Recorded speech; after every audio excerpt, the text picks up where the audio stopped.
When people say that this pandemic has been a disaster for the US, not only has it been a disaster to show that we are not the world leaders when it comes to the medical field anymore, at least under Donald Trump, it's shown that we are not even decent at protecting our own people. When it comes to the failure of PPE, when it comes to the failure of lying to our people, Donald J. Trump, when he said that cases will go down in just a day. Everybody's telling me I'm doing great. Oh, nothing's happening. 15 cases will soon be zero. Oh, like 100 cases will be nothing. Oh, I did everything. Oh, Fauci's lying. Oh, I know exactly what's going on. And then it just keeps getting worse and worse and worse. And then it started to go down. And then it started to go way back up. We're in like the top 3, if not the worst, besides Brazil, countries in the world to deal with coronavirus. But the deaths that we just ticked over as of recording, 150,000 deaths, mind you, and also Donald Trump's new government has started to take the reports of coronavirus from hospitals and started to process them. And something very interesting is happening to those cases. And for some reason in states that voted for Trump in 2016, the reported cases have sharply dropped by, I think, 10% just overnight. We're going to be talking about that soon. But the deaths right now is not the only problem looming over the American people, because the second big problem that we are going to be experiencing very soon is going to be the massive housing crisis that we're going to be experiencing in the next couple of days, all right? Because on the 31st, more than 40% of renter households will be at risk of losing their home.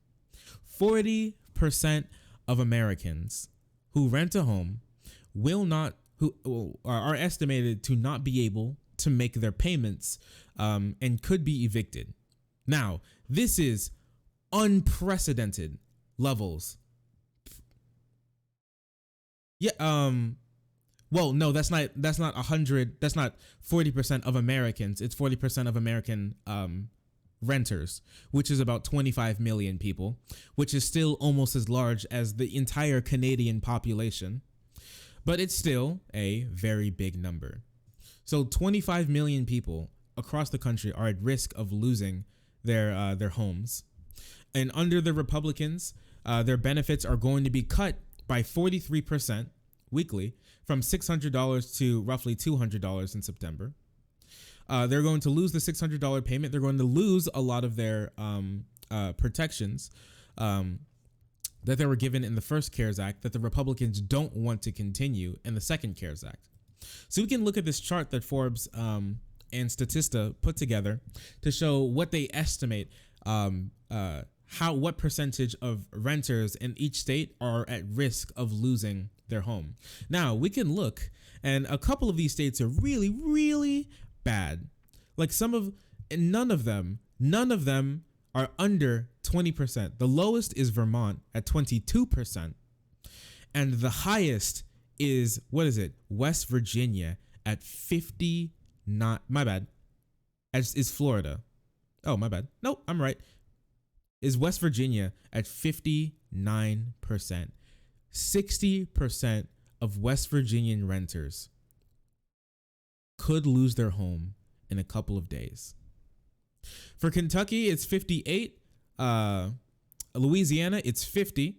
In Utah, it's 29. California, it's 37. Texas, it's 48. Oklahoma, it's 42. Wyoming, 44. South Dakota, 42. Minnesota, 55. The Rust Belt is going to be hit extremely hard. Pennsylvania at 40. Michigan at 40. Minnesota at 55. Ohio at 41.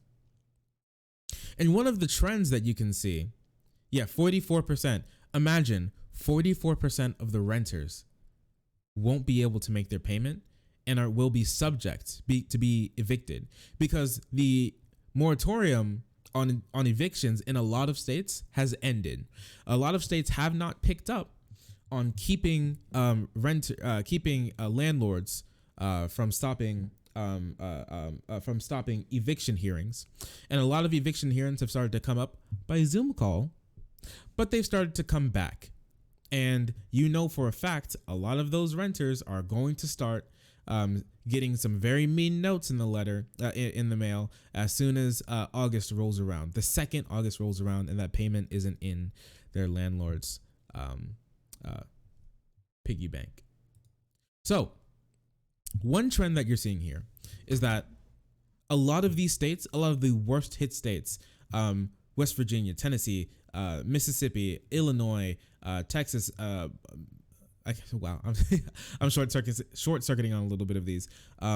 Missouri, South Dakota, Wyoming, not New Mexico, but Oklahoma, Texas, Alabama, Georgia, South Carolina, Florida. A lot of these states are heavily Republican states, right? So you would think that the Republicans would really want to get their shit in line, because they're under 100 days from an election coming up.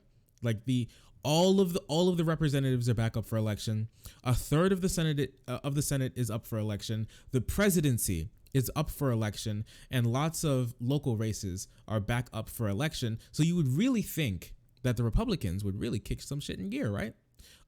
If you thought that, you were incredibly, astronomically, hilariously wrong, because the Republicans don't give a shit. They really don't. And it's incredible how much they don't care. Because Donald Trump, when he was doing his interview with what's his name? Chris Wallace. When he's doing his historically stupid interview with Chris Wallace, he said that in the new CARES Act, he wanted a payroll tax cut. He wanted a payroll tax cut to get in there, and that was one of the only things he wants in there. And he wants to make sure that he can get his buddies and himself a payroll cut that could, give him and his boys a couple more dollars in their pocket, And he said if he doesn't get the tax cut in the bill, that he'd be considering vetoing it. This bill that would stop about 40% of renters in the country, almost half of renters in the country. This bill that would stop them from losing their homes, stop them from being kicked out onto the street, stop one of the worst economic crises in this country's history, maybe second or third to like the Civil War and the Great Depression. He'd veto it because he wouldn't get a payroll tax cut. And then he said he'd think about it. Really shows you where their priorities lie. And in this new act that's called the HEAL Act, all right, the moratorium on the Republicans proposed it first, and they'll be doing a new $1,200 stimulus check. There will be some financial protection, but one thing that it doesn't do is that it does not protect against evictions. It will not stop. It will not start an eviction moratorium to stop 40% of American renters from being kicked out of their homes. And they're also, during this pandemic, still trying to get schools to reopen. They're going to give $100 billion to schools to force them open during one of the worst health crises in recent American history. Okay, so this is what they really care about. Okay, how fun! It's really cool. Not only that, they packed it to the freaking gills with more corporate giveaways. I think they even lowered a tax bracket or something. What else? There's something else here.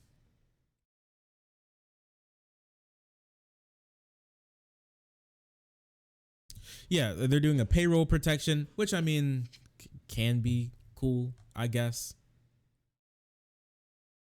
What are we talking about? Right now, we're talking about how 40% of Americans could lose their home in the next couple of days.